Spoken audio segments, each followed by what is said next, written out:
यहाँ देखिए student, carbide term किसके लिए यूज कर रहे होंगे? कार्बाइड टर्म यूज करते हैं कार्बन के लिए, और कार्बन जो अपने से लेस इलेक्ट्रोपोजेटिव एलिमेंट के साथ जब बॉन्ड बनाता है, लेस इलेक्ट्रोनिगेटिव के साथ, तो कार्बन अपने से जब लेस इलेक्ट्रोनिगेटिव के साथ जब बॉन्ड बनाएगा तो उस टाइम पे उसको बोलेंगे कार्बाइड। क्या बोलेंगे? Carbide.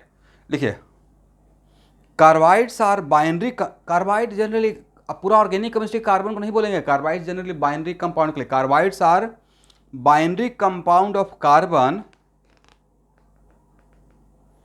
Carbides are binary compound of carbon with an element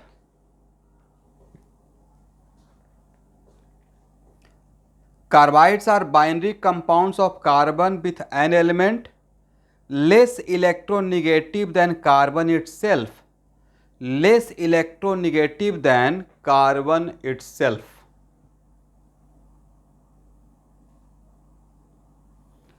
Full stop. The term carbides mainly apply for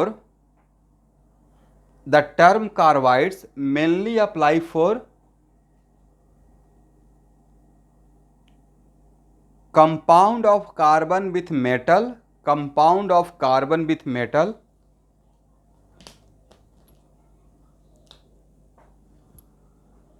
and compound of carbon with boron and compound of carbon with silicon.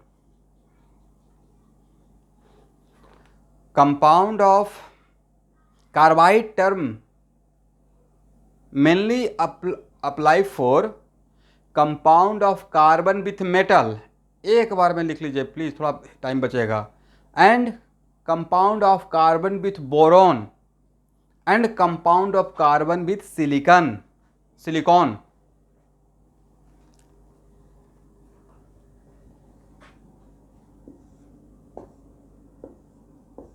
हाँ,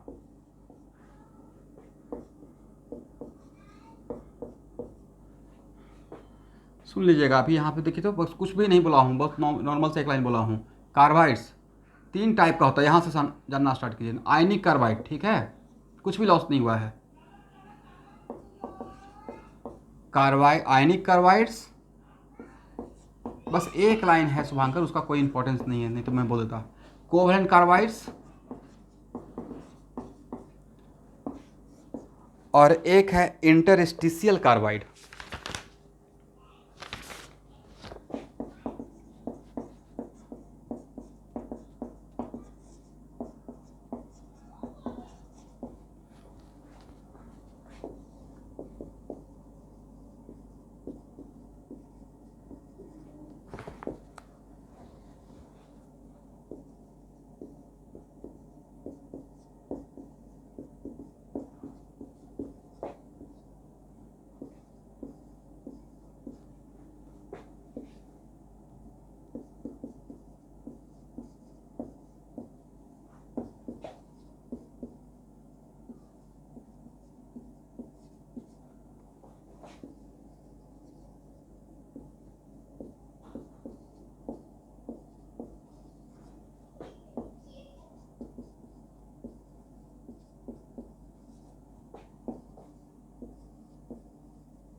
देखिए यही line मैं बोला था, लिख लीजिए।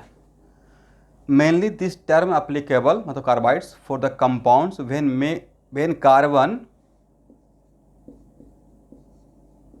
Make a bond with metal या boron या विथ सिलिकॉन। करेक्ट, ठीक है ना? ओके, अब कार्बाइड को मैंने कितने टाइप में डिवाइड कर दिया? कौन कौन सा? Ionic carbides, covalent carbides and interstitial carbide. और इंपॉर्टेंट, इसका मतलब यहाँ से जो भी मैं एक्चुअली इनऑर्गेनिक केमिस्ट्री में मैं खुद ही बहुत सिलेक्टिव रहूँगा, और जो ले रहे हैं इसका मतलब वो ऑलरेडी आया हुआ है, तो उसी पार्ट पे ज़्यादा फोकस करेंगे, मतलब एग्जामिनर का पूछने का तरीका। तो अब यहाँ पे आयनिक कार्बाइड को हम लोग एक और नाम देते हैं, सॉल्ट लाइक कार्बाइड्स, ठीक है।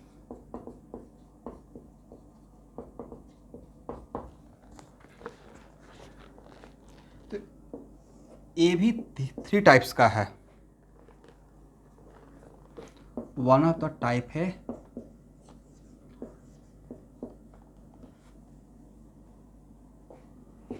एसिटिलाइड्स।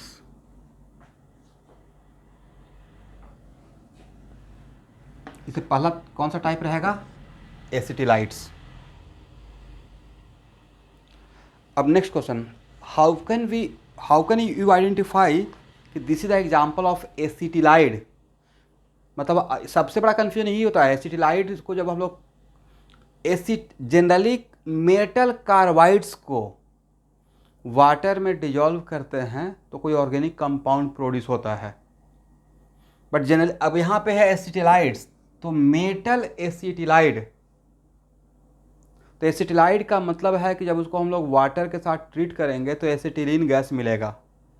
तो हाउ कैन बी आइडेंटिफाई कि एसिटिलाइड ही है? तो कार्बन पे यहाँ पे देखिए एकदम की पॉइंट बता रहा हूँ, चलो सुन पा रहे हैं student? If oxidation number of one of the carbon is -1, अगर वन ऑफ द कार्बन का ऑक्सीडेशन नंबर -1 है, मतलब ये किसका एग्जाम्पल है? Acetylide. And when it treated with water produce acetylene gas. समझ गए? जब वाटर के साथ ट्रीट करेंगे तो कौन सा गैस प्रोड्यूस करेगा? एसिटिलीन। फॉर एग्जाम्पल इसका नाम पढ़िए पहले, ये तो बहुत फेमस है, कैल्शियम कार्बाइड। इसमें कार्बन का ऑक्सीडेशन नंबर निकालिए तो कैल्शियम का तो फिक्स है +2 राइट, -1, मतलब किसका एग्जाम्पल है? एसिटिलाइड का। और एसिटिलाइड के लिए क्या बोले थे? जब व्हेन ट्रीटेड विथ वाटर। और ऐसे भी भाई कार्बन पे निगेटिव चार्ज बहुत बड़ी बात है राइट। तो इसका तो हम लोग स्ट्रक्चर भी तो जानते हैं। सबसे बड़ा चीज़ है कि सर इसका तो स्ट्रक्चर ही पता है, करेक्ट? ये तो एसिटिलीन का लैब मेथड है प्रिपरेशन का। तो कैल्शियम कार्बाइड को जब वाटर के साथ ट्रीट करेंगे तो क्या मिलेगा? एसिटिलीन गैस मिलेगा, करेक्ट एवरीवन? इसका मतलब वाटर से एक कार्बन C- क्या ले लेगा? वाटर से C- H+ ले लेगा राइट। वाटर से क्या लिया? H+, right.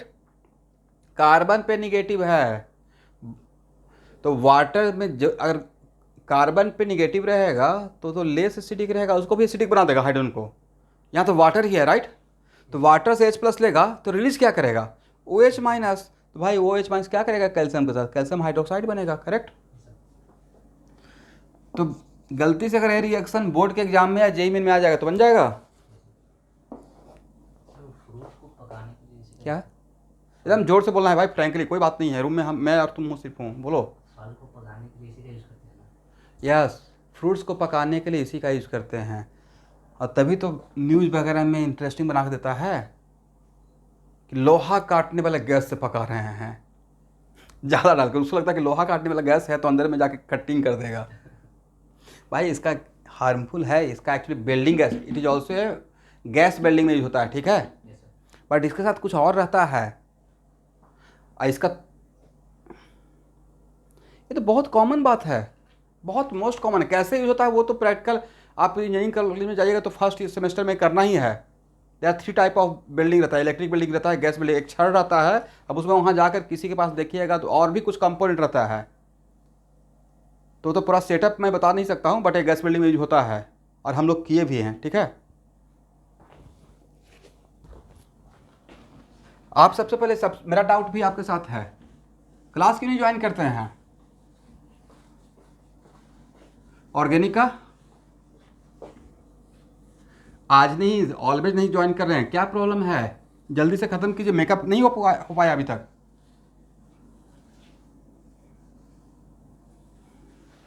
भाई कीजिए, बहुत डेंजर हो जाएगा बाद में, ठीक है? आपके लिए मुझे टेंशन हो गया है।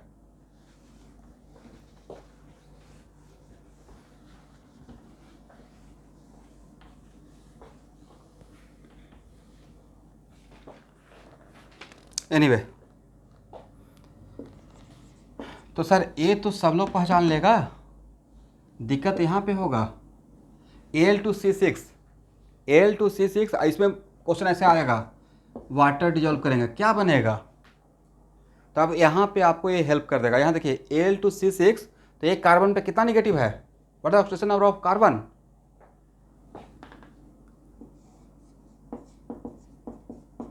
-1। इसका this is also the example of acetylide, right, aluminium acetylide, correct. इसका नाम क्या है, कैल्शियम एसिटिलाइड, इसका नाम एल्युमिनियम एसिटिलाइड। वाटर में डिजोल्व करेंगे तो क्या बनेगा सर, एसिटिलीन ही बनना है, राइट। अभी समझा दिया गया तब आपको यहाँ पे समझ में आ गया है स्टूडेंट, यहाँ पे अगर समझा दिया गया तो हम लोग को समझ में आ गया कि ठीक है एसिटिलीन। पर अगर नहीं समझाया हो रहा था एक की पॉइंट, तब तो यहाँ पे यू आर गेटिंग कंफ्यूज कि कौन सा गैस रिलीज होगा, right. Calcium carbide is most famous, ये सबको पता है, दिक्कत यहाँ पे होता है आपको, करेक्ट। और एल्युमिनियम हाइड्रोक्साइड को मैं प्रेसिपिटेट क्यों करवाया सर, ये लेस सॉल्युबल होता है, इसका कलर होता है gelatinous white, that is kind of white, correct. तो एसिटिलाइट याद रहेगा, पक्का पूछने का चांस रहेगा, ठीक है।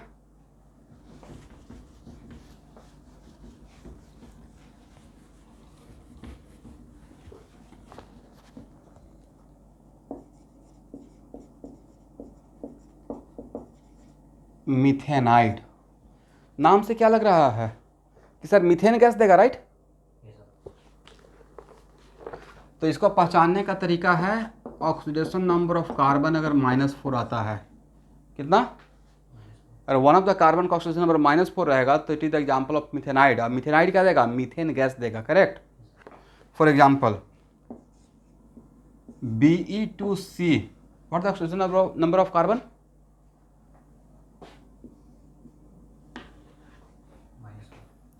ये है beryllium carbide, it is called what, beryllium carbide, -4। तो वाटर के साथ ट्रीट करेंगे क्या मिलेगा, मीथेन गैस मिलेगा, समझ गए।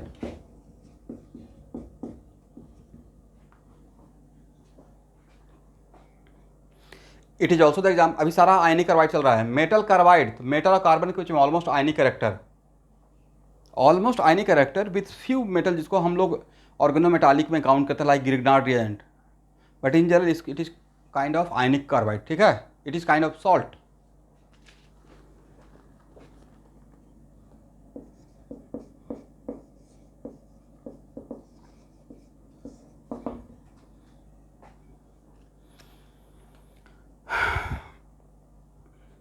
लिखिए एलाइनाइड्स,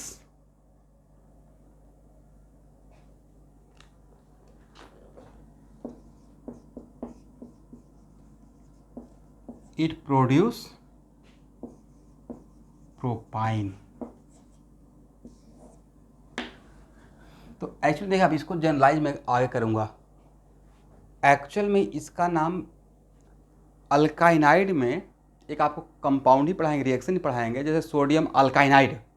तो सोडियम अल्काइनाइड को जब वाटर के साथ ट्रीट करते हैं या किसी के साथ भी जो H+ देता है एसिड, तो अल्काइन प्रोड्यूस करता है, इसलिए इसको हम बोलते हैं अल्काइनाइड्स।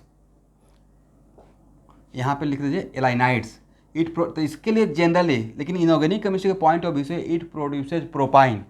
इसमें वन ऑफ द कार्बन पे oxidation number of one of the carbon रहता है -4/3।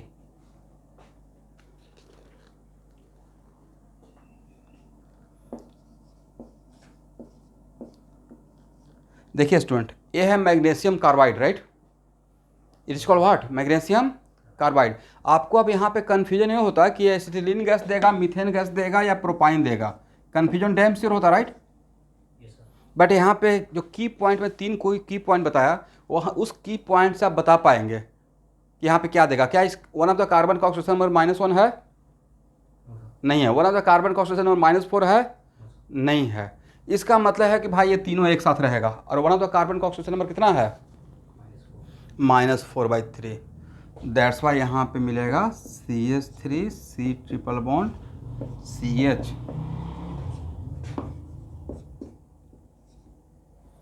एक कंपाउंड मिलेगा, ठीक है।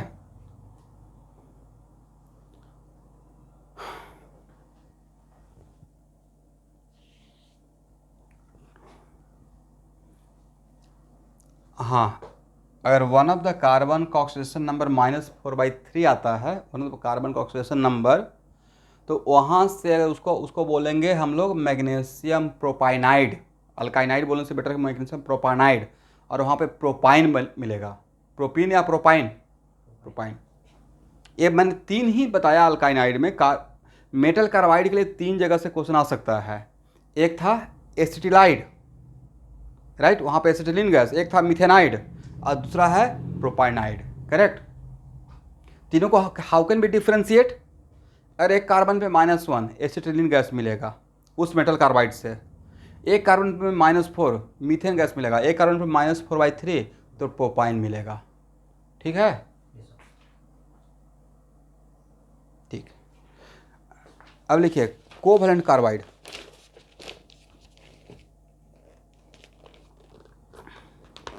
The carbide of boron and silicon, the carbide of boron and silicon are the example of covalent carbide.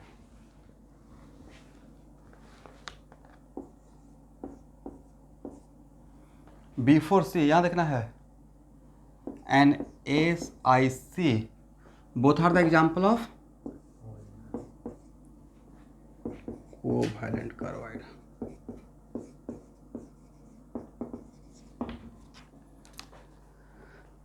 अब नेक्स्ट क्वेश्चन यहाँ देखिए, ये दोनों हाईली एब्रेसिव मटेरियल है। What is the meaning of abrasive material?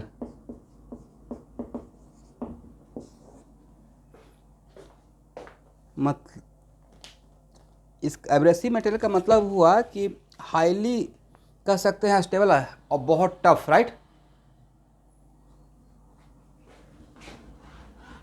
यहाँ देखिए स्टूडेंट,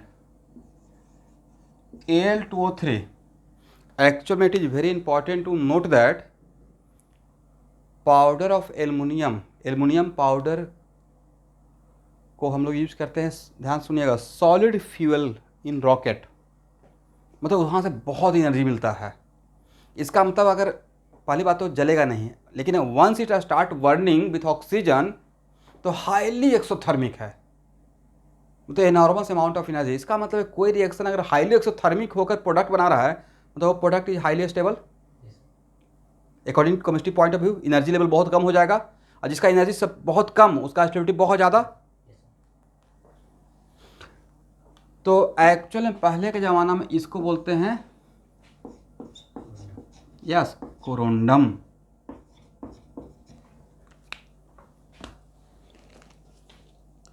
तो पहले के ज़माना में हम लोग इसको यूज़ करते थे नाइफ शार्पनर के लिए, ठीक है।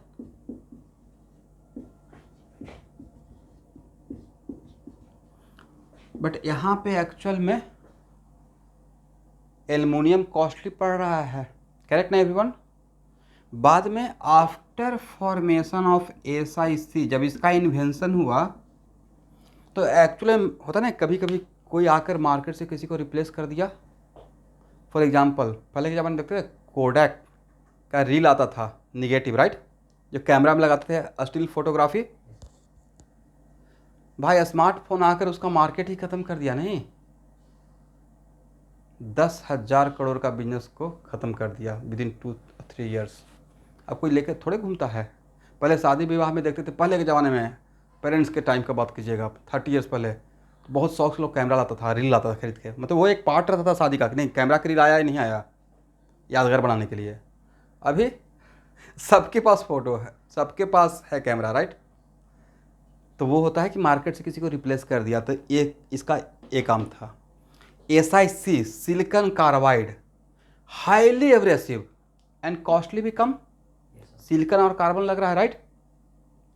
तो ये मार्केट से इसको रिप्लेस कर दिया, इस वजह से इसका नाम इसके ऑनर में कह सकते हैं कार्बोरंडम रख दिया गया, ठीक है। और आपसे एग्जाम में पूछा जाएगा कि सिलिकॉन कार्बाइड का यूज पहले बताइए, तो हाईली एब्रेसिव मटेरियल है, इसका मतलब इसका भी नाइफ शार्पनर या आपके यहाँ घर में जो मिक्सिंग मशीन है ना उसमें देखिएगा स्टोन लगा रहता है, ग्राइंडिंग क्या उसको ग्राइंडर, यस, तो उसमें यही यूज होता है, उसमें पत्थर लगा हुआ रहता है ना, सिलिकॉन कार्बाइड। अब इस यस कौन सा में, हाँ स्ट्रेस पेपर में भी जो जिसे हम लोग क्या कहीं पे साफ करते हैं, राइट। ओके, रस्टिंग लोहा का पेंट करने से पहले उसको रफ वहाँ पे रस्टिंग हटाने के लिए। एनीवे और इसका स्ट्रक्चर रहता है, structure is just like diamond only, लिखना है लिखवा देंगे। Structure is just like diamond, only difference is कि हाफ ऑफ द जो डायमंड का जो स्ट्रक्चर है उसमें हाफ ऑफ द कार्बन को हटाकर सिलिकॉन को बैठा देना है, राइट। तो what is the structure of SiC? Structure is just like, लिखिए, structure of SiC is just like diamond,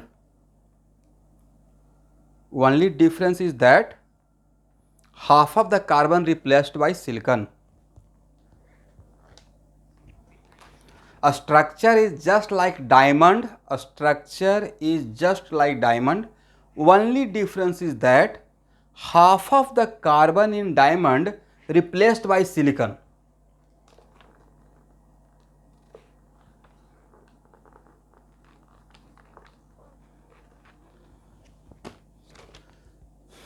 इसका मतलब है कि sir silicon carbide, it is very important to note that अगर हाईली एब्रेसिव मटेरियल है तो less reactive भी रहेगा, नॉर्मल कंडीशन पे तो रिएक्शन करेगा नहीं, right.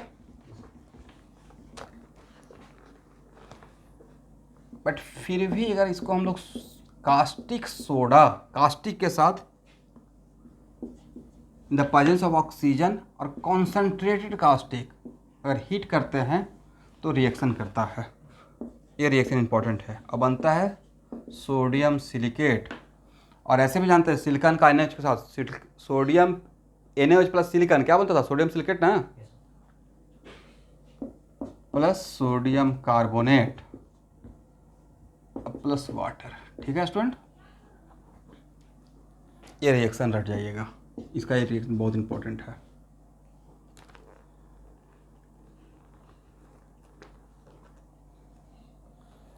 Sodium silicate, sodium carbonate, Kanjar नहीं हो रहा है क्या, sodium silicate, sodium carbonate and water.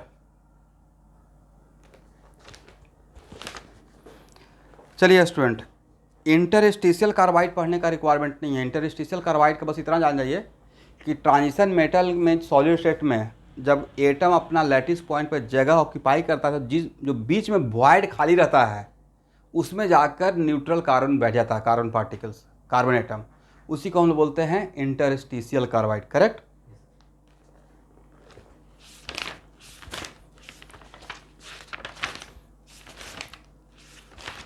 अब लिखिए some important reaction of KMnO4.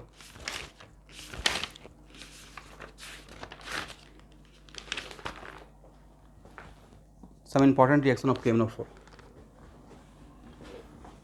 तो इसमें सबसे इंपॉर्टेंट कौन था, आयनिक कार्बाइड ना, आयनिक कार्बाइड का याद रहेगा, 3 ही पॉइंट अभी पढ़ाया हूँ।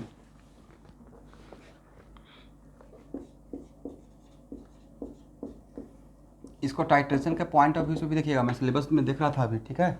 KMnO4 आपके फर्स्ट टर्म के सिलेबस में है। लिखिए पहला point, KMnO4 is a powerful oxidising agent. KMnO4 is used as a powerful oxidising agent, ये तो सबको पता है।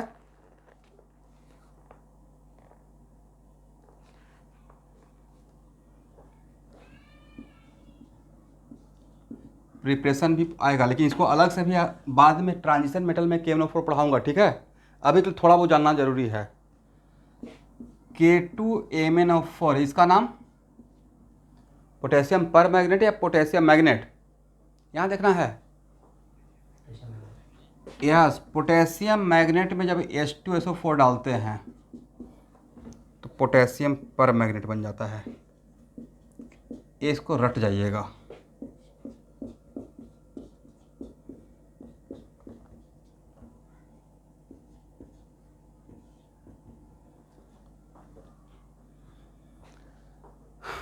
आप बोलते तक it is kind of disproportionation reaction हो गया, +6 से +7 हो गया भाई, और +6 से +4 हो गया, राइट। इसका मतलब पोटेशियम मैग्नेट वेन, ये प्रिपरेशन है KMnO4 बनाने का, वरना तो preparation when it is treated with H2SO4 it undergoes, अभी आप ही का तो देख रहा था, हाँ कल ही तो रोशन मुझे दिखा रहा था कि MTG का जो क्वेश्चन बैंक था उसमें मैं देख रहा था फास्फोरस का, उसमें क्वेश्चन पूछे हुए है कि when phosphorus treated with NaOH, ये तो हम लोग रट्टा मार लिए है, सिर्फ NaOH के लिए नहीं है, NaOH when treated with 7th group 6th group and 5th group, तो फर्स्ट एटम को छोड़कर बाकी सबके साथ अंडरगो डिस्प्रोपोर्शनेशन, राइट। ये तो एक लाइन में इतना सारा रिएक्शन करवा दो। और when phosphorus treated with NaOH it produce what, Na2HPO2 plus PS3, right, phosphine. और एज ए इम्प्योरिटी भी याद है P2H4 बनता है, राइट। Yes, sir. चलिए तो याद रहेगा। इसका कलर क्या होता है, इसका कलर होता है green, right. Potassium magnet colour, colour important है। इसका कलर तो भाई हम लोग बचपन से इसको पढ़ते आ रहे हैं, पिछले साल से, क्या होता है, पर्पल। और MnO2 का मुझे लगता है इसका होना चाहिए ब्राउनिश प्रेसिपिटेट, MnO2। एक बार मिला लीजिएगा गूगल से, ठीक है। चलिए हो गया ना।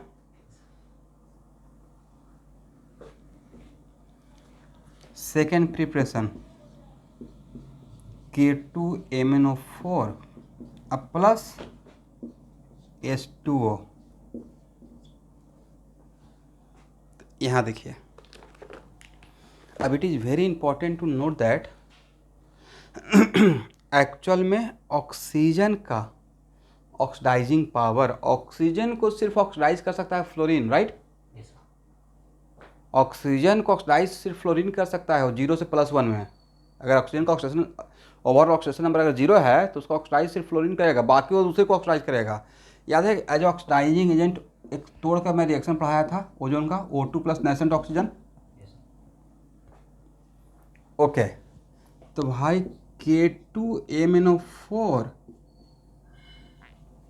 Plus nascent oxygen converting to what,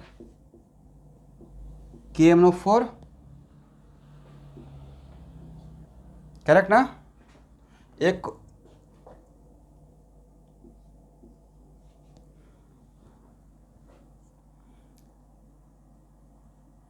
तो यहां से क्या हुआ, रिडॉक्स के पॉइंट ऑफ व्यू से देखिए तो एक इलेक्ट्रॉन का लॉस होगा, Yes, sir. हालांकि बाद में बैलेंस कर लेंगे, इसको लिखना नहीं है, पहले समझ लीजिए। फिर माइंड में आएगा कि सर वो इलेक्ट्रॉन कहाँ किसको मिलेगा, तो भाई यहाँ पे K प्लस अब प्लस इलेक्ट्रॉन हो सकता है कि पोटेशियम हो जाए, जो कि बहुत मुश्किल है, बट पोटेशियम और ऑक्सीजन कंबाइंड टुगेदर क्या बन जाएगा, पोटेशियम ऑक्साइड। और पोटेशियम ऑक्साइड अब वाटर है, क्या हो जाएगा, KOH, करेक्ट। तो एक्चुअल में ओवरऑल इसको ऐसे ना लिख के इसको ऐसे याद रखिए कि यहाँ पे K2MnO4 को ऑक्सीडाइज करने के लिए मेरे पास ओजोन है, और ये ऑक्सीडाइज होकर बन जाएगा KMnO4 प्लस KOH अब प्लस ऑक्सीजन, करेक्ट। ये ऑक्सीजन किसका है, ओजोन वाला ऑक्सीजन है, ठीक है ना। ये सेकेंड प्रिपरेशन हो गया।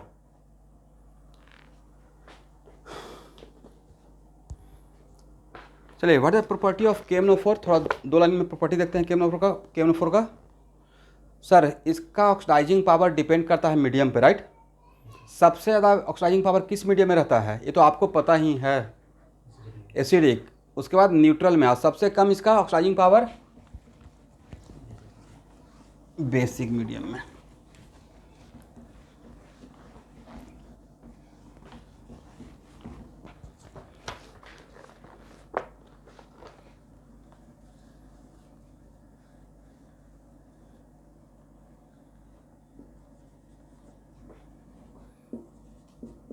यहाँ देखना है सबको,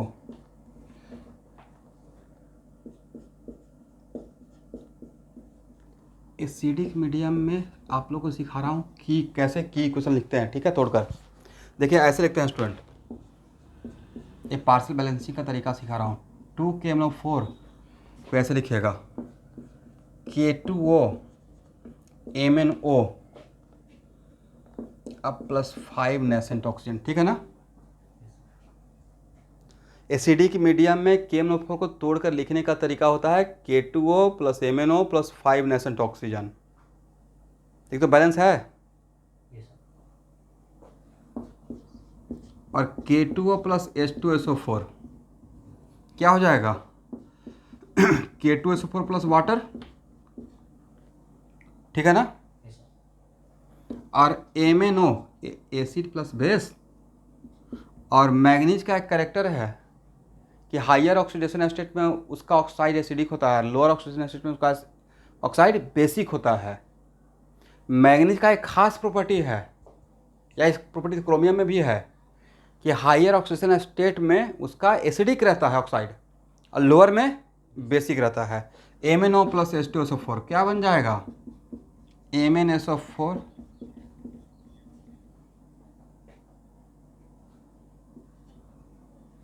अब इसका मतलब मोटा मोटी क्या हो गया?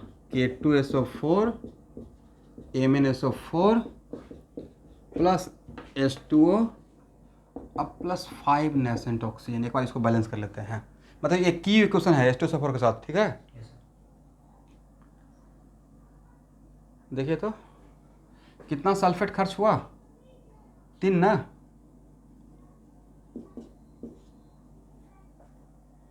ओके, तो 3 सल्फेट के लिए और H2O, तो 3H2O।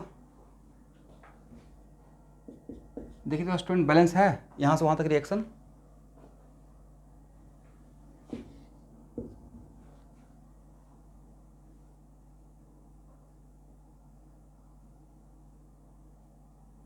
To MnSO4।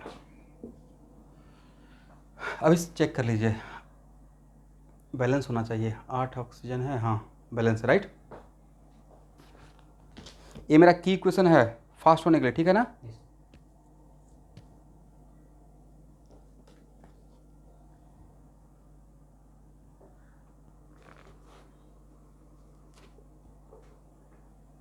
बट यहाँ पे H2SO4 आना चाहिए dilute.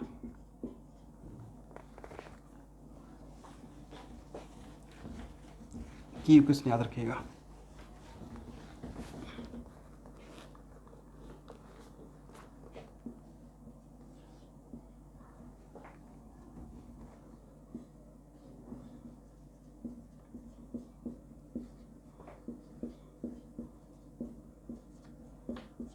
But it is very important to note that, इसका मतलब है कि सर KMnO4 डाइल्यूट H2SO4 के साथ, या डाइल्यूट नॉट इवन H2SO4, मतलब उसको बस H प्लस से मतलब है, acidic medium, but not concentrated. Concentrated H2SO4 के साथ इसका ऑक्सीडाइजिंग कैरेक्टर नहीं रह पाता है। ये इस तरीके से फॉर्म होता है K2SO4 अब प्लस। तो इट इज़ वेरी इंपॉर्टेंट, यहाँ देखिए एक्चुअल में के ऑक्सीडाइज कॉन्सेंट्रेटेड फॉर्म में सल्फ्यूरिक एसिड जो also known as king of acid, तो एक क्या करेगा, पहले K2SO4 बना लेगा और ये पहले इसको एसिड में कन्वर्ट करेगा H2MnO4, समझ गए? HMnO4 इस एसिड का नाम परमैग्निक एसिड। दो सिचुएशन दिखा रहे हैं, एक डाइल्यूट के साथ एक कॉन्सेंट्रेटेड। और because H2SO4 is also very strong dehydrating agent, यहाँ से वाटर आउट कर लेगा और वाटर आउट करने के बाद क्या बनेगा? Mn2O7, समझ गए? इसका मतलब KMnO4 का H2SO4 के साथ ही दो तरीके का नेचर है। एक में as oxidising agent very powerful national oxygen produce कर रहा है, और दूसरे में Mn2O7 प्रोड्यूस करता है एज ए प्रेसिपिटेट। समझ गए एवरीवन? Yes, sir.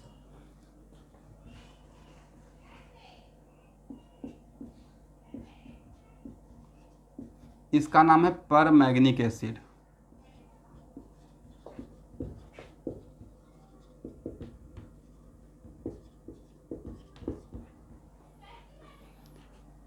ठीक है एवरीवन?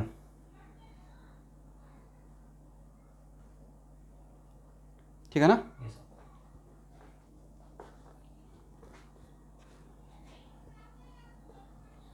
चलिए इस केस में it is very important to know that इस केस में इसका इक्विवेलेंट वेट क्या रहेगा। तो इसका इक्विवेलेंट वेट अभी यहाँ पे पढ़ाने का रिक्वायरमेंट है, ऑलरेडी एसिडिक मीडियम हम लोग जानते हैं n फैक्टर 5 होता है।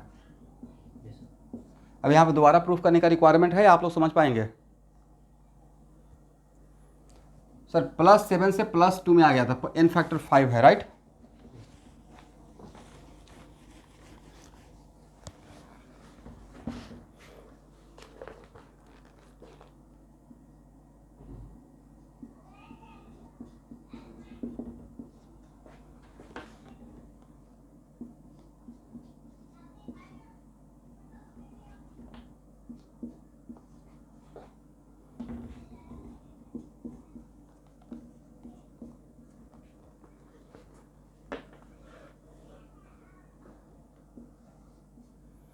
क्या बनेगा देखिए तो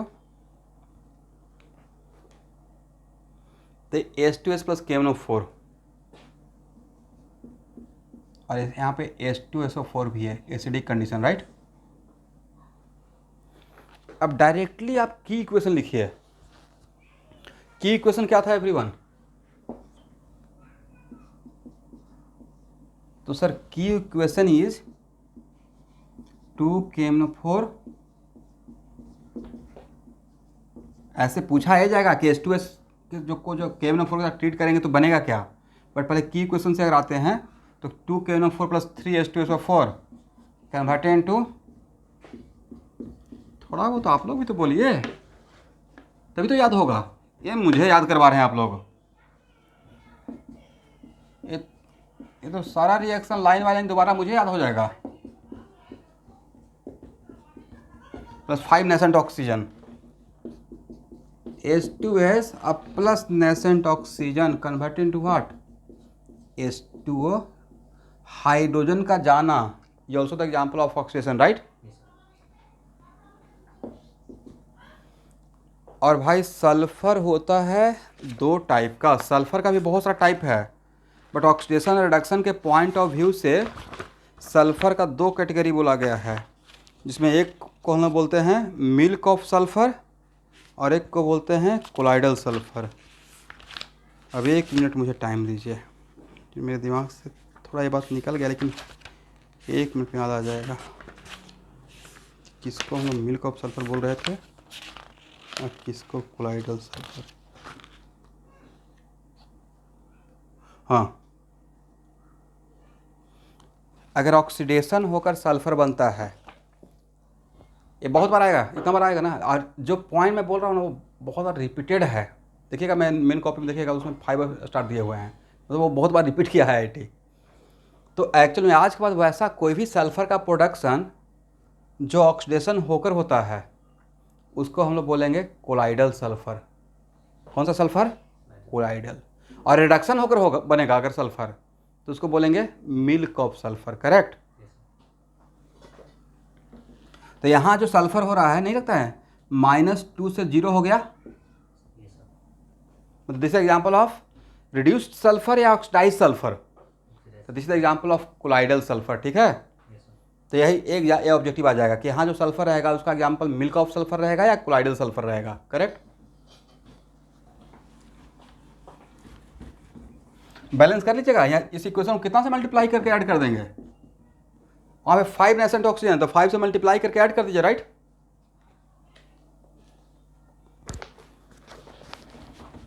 अब यहाँ पे SO2 प्लस KMnO4 ये पूछा जाएगा डाइल्यूट H2SO4 में, क्या आप रिएक्शन नहीं लिख पाएंगे? SO2 किस में कन्वर्ट हो जाएगा sir? SO2 plus nascent oxygen convert into what, SO3, agree. But भाई वहाँ पे वाटर भी है, तो SO3 गैस है और वाटर वहाँ पे है, तो H2SO4 बन जाएगा। सर वाटर कहाँ से आया? डाइल्यूट लिए हुए हैं, राइट।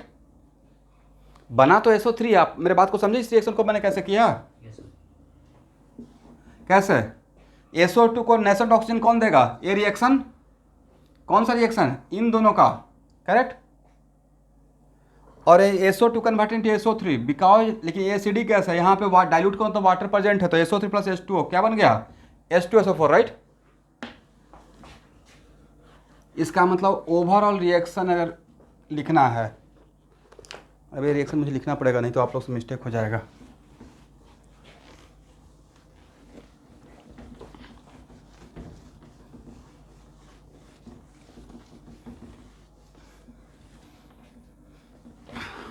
एक KMnO4 का रिएक्शन या सल्फर का? सर दोनों जगह का, राइट?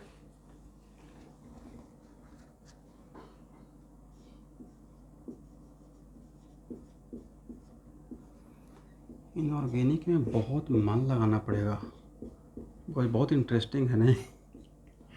K2SO4,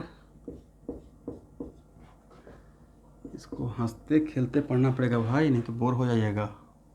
बहुत सीरियस होकर इनऑर्गेनिक पढ़ने में बोर हो जाएंगे नहीं फिर।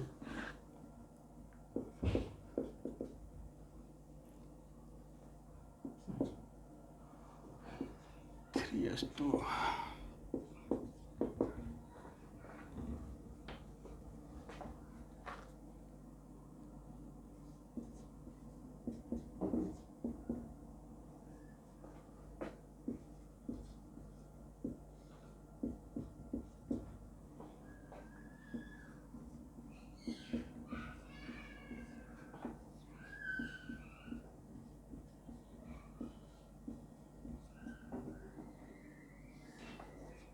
ओवरऑल ऐड करके लिखिए तो तब बैलेंस हो जाएगा। इसे 5 से मल्टीप्लाई किया क्योंकि यहाँ पे 5SO3 है, राइट? तो यहाँ राइट हैंड साइड में कितना H2SO4 स्टूडेंट? सर 5। इस तरफ कितना है? 3। तो नहीं था कि दोनों तरफ H2SO4 लिखना सही नहीं रहेगा, राइट? yes sir, तो ओवरऑल जब लिखेंगे तो क्या हो जाएगा? 2KMnO4 अब प्लस 3H2SO4, सॉरी H2SO4 तो उस तरफ चला जाएगा ना राइट हैंड साइड में। राइट हैंड साइड में यहाँ पे 5 H2SO4, यहाँ पे कितना है? 3।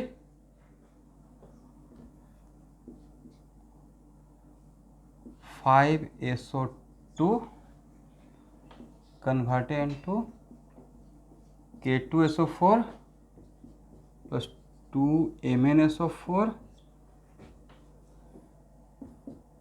अब प्लस यहाँ पे कितना वाटर खर्च हुआ स्टूडेंट? 5। उधर तो 3 था तो इधर 2H2 लिख दे। ओवरऑल तो 3 इधर बचा हुआ रहेगा ना, 2 बचा हुआ रहेगा, 5 इधर है और 3 इधर है, राइट? और कुछ है यहाँ देखिए तो 2H2SO4 ये हो गया कंप्लीट बैलेंस।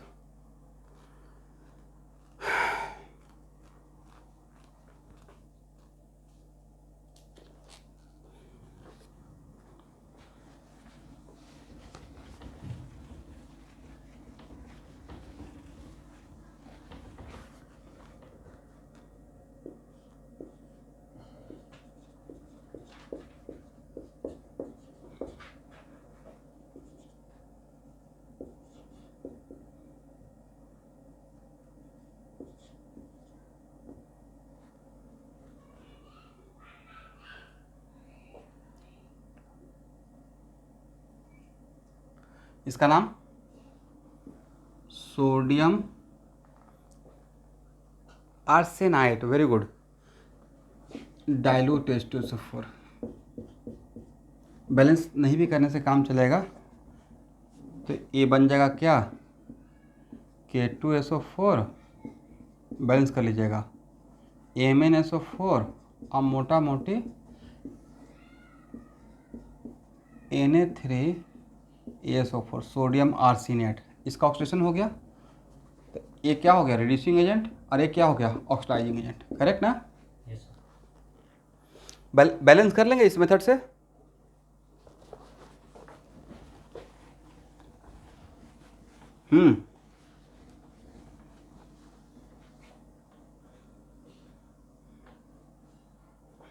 यहाँ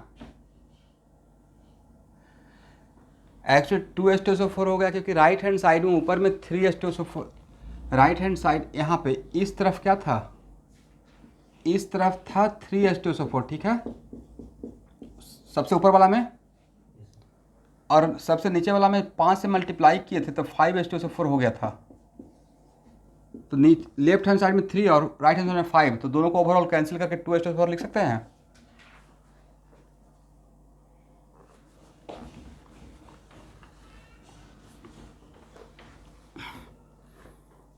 चलिए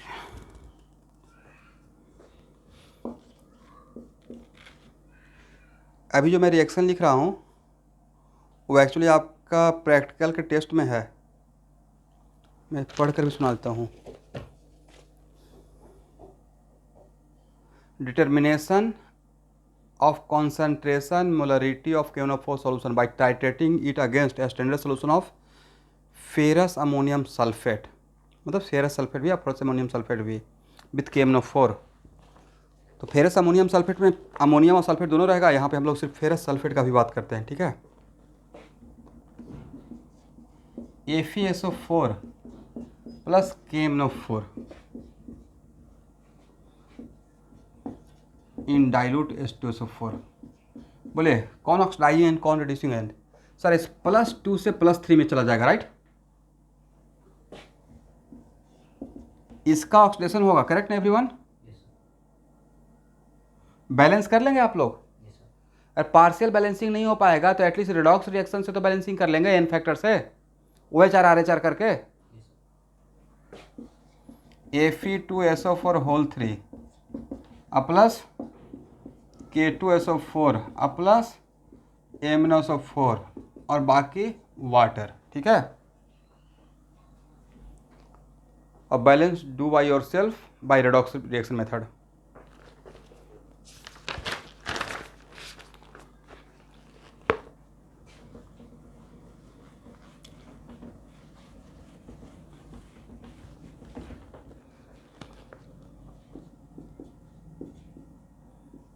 देखिए H2O2 एक खुद माइल्ड ऑक्सीडाइजिंग एजेंट है। H2O2 behave as both actually. अगर पूछा जाएगा H2O2 behave as oxidising agent as reducing agent तो क्या बोलिएगा? सर डिपेंडिंग अपॉन सिचुएशन इन दोनों है, क्योंकि ऑक्सीजन पे -1 है, -1 से -2 भी हो सकता है, -1 से 0 भी हो सकता है, राइट।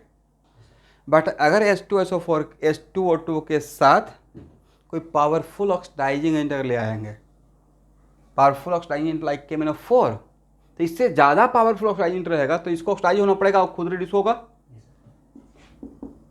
इसका मतलब है कि अगर H2O2 का ऑक्सीडेशन होता है तो क्या बनेगा एवरीवन? तो H2O2 का ऑक्सीडेशन होगा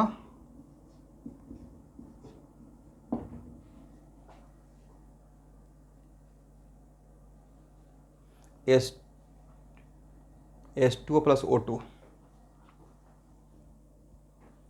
बोलिए कैसे? यहाँ देखिए, इसको तोड़कर अगर देखना चाहते हैं तो H2O2 break in form of H2O plus nascent oxygen, और ये नेसेंट ऑक्सीजन किसी और का nascent oxygen convert into what? O2, correct. ये हुआ पार्सल तरीका। इसका मतलब है कि H2O2 को KMnO4 के साथ ट्रीट करेंगे। ये ध्यान से देखिएगा, बड़ा इंटरेस्टिंग है। अभी तक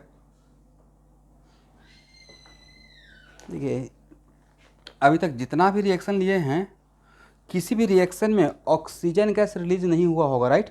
अब अगर माइंडफुली ऑब्जर्व किए होंगे तो KMnO4 का जो भी कर रहे हैं उसमें किसी में ऑक्सीजन गैस रिलीज हुआ है। बट H2O2 के साथ, H2O2 को अगर हम लोग KMnO4 के साथ अगर ट्रीट करेंगे इन द डाइल्यूट H2SO4, तब इसका ऑक्सीडेशन होकर क्या होगा? ये तो बनेगा ही बनेगा, K2SO4 plus MnSO4 plus H2O, but इस यहाँ पे ऑक्सीजन गैस भी रिलीज होगा, राइट। इस वजह से इंपॉर्टेंट है।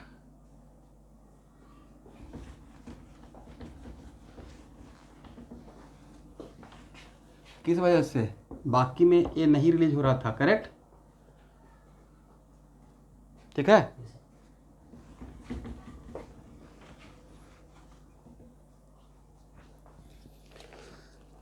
चलिए भाई,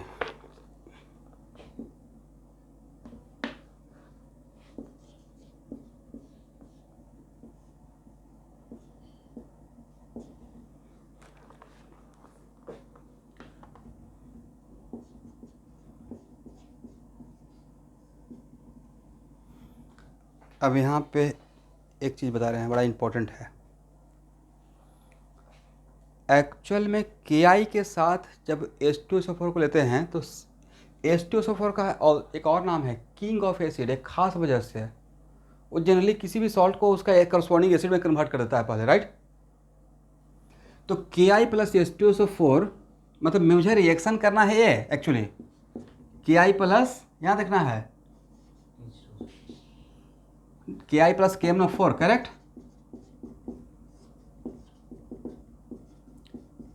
या H2SO4 या डायलेट जो भी है, समटाइम्स एक्चुअल में कॉन्सेंट्रेटेड भी ले सकते हैं, लेकिन कॉन्सेंट्रेटेड नहीं, यहाँ पे डाइल्यूट भी लेने से काम चलेगा।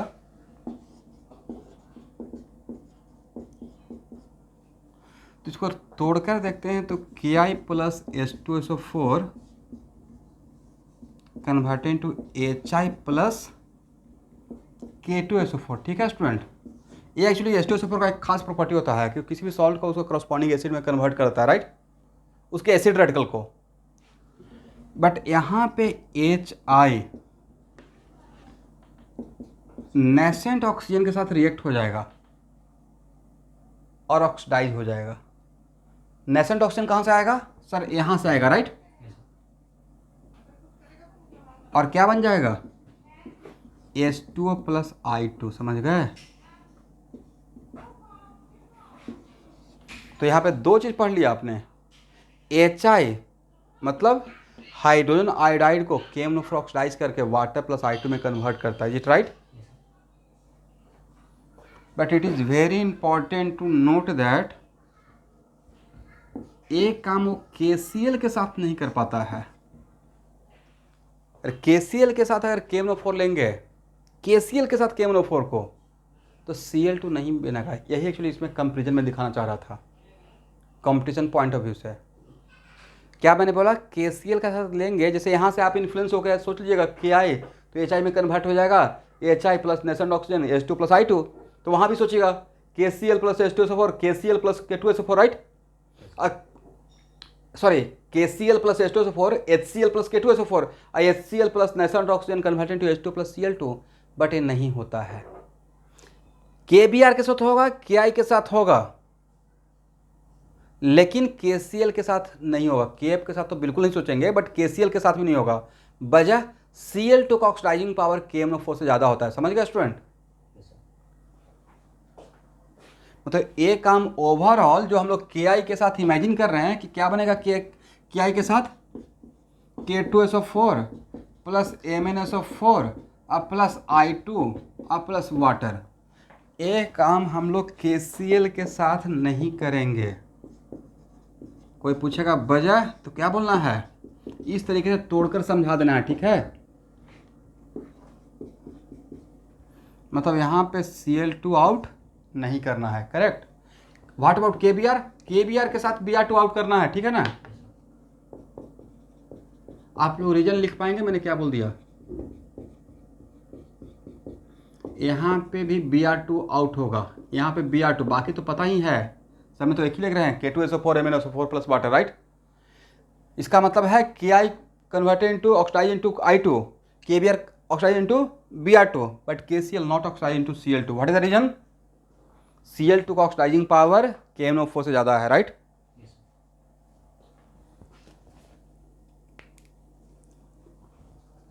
हो गया ना? ओके।